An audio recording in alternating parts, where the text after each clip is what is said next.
Kwento.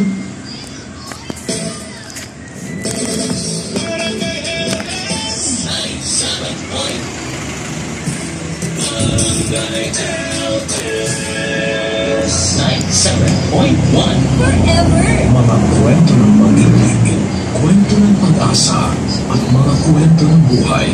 Dito sa Barangay Love Stories.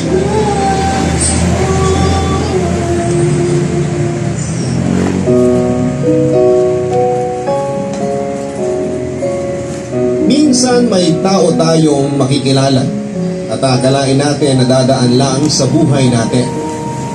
Pero sila pa pala yung magtatagal at kahit wala sa plano ay pwedeng maging panghabang buhay.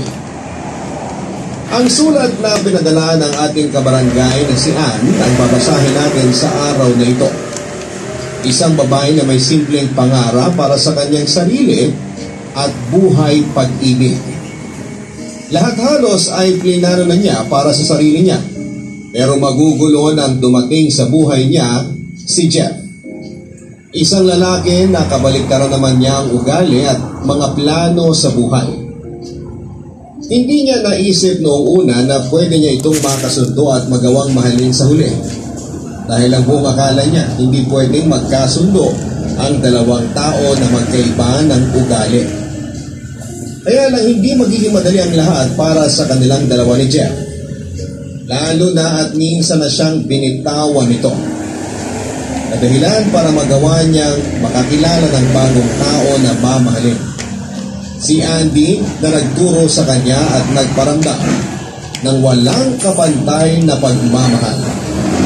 Pero sa huli ay manito si Ann sa kung sino sa dalawa ang dapat niyang piliin. Si Jeff na isinisigaw ng puso niya, pero minsan na siyang iniwan at sinaktan. O si Andy na pinili ng isip niya dahil handa nitong tanggapin ang lahat sa buhay. Excited na ba kayo na makilala si Ann at marinig ang kwento ng buhay niya? Handa ka na bang mainis at maiyak sa kwento ng sulat niya? Kagaya ka rin ba niya na minsang nalito ng dahil sa pag-ibig? Yung tipo na hindi